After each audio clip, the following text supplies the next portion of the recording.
मध्ये महायुतीच्या उमेदवारांच्या प्रचारार्थ अमित शहा सभा घेणार आहेत।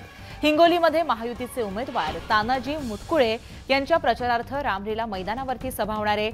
या सभेची जय्यत तयारी करण्यात आली आहे।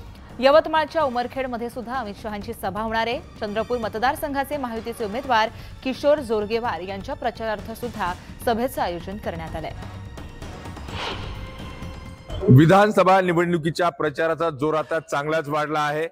महाराष्ट्रामध्ये आज देशाचे गृहमंत्री भाजपचे नेते अमित शहा हे 3 ठिकाणी सभा घेणार आहेत।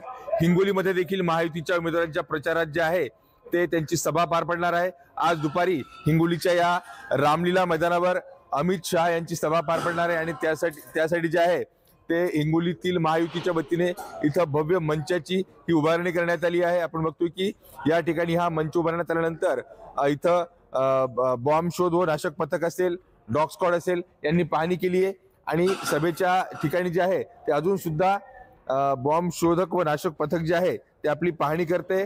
सुरक्षेच्या दृष्टिकोनातून ही सगळी पाहणी तपासणी आहे। इथं डॉग स्क्वॉड देखील आहे आणि ही सगळी पाहणी आणि तपासणी सुरू आहे। आणि आपण बघतोय की रामलीला मैदानावरती मोठ्या संख्येने जे ती आसन व्यवस्था करण्यात आली आहे। महाराष्ट्रामध्ये आज अमित शहा 3 ठिकाणी सभा घेणार आहेत। यवतमाळ, चंद्रपूर आणि हिंगोली पैकी हिंगोलीची सभा ही आज दुपारी पार पडणार आहे आणि या सभेमध्ये अमित शहा महायुतीच्या उमेदवारांचा प्रचार करणार आहेत। हिंगोलीचे उमेदवार तानाजी मुटकुळे, वसमतचे उमेदवार राजू उर्फ चंद्रकांत नवघरे, कळमनुरीचे उमेदवार संतोष बांगर या सर्वांच्या प्रचारात जे आहे ते आज दुपारी ही सभा पार पडणार आहे।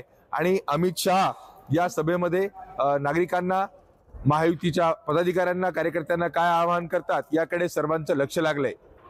मनीष खरात, न्यूज 18 लोकमत, हिंगोली।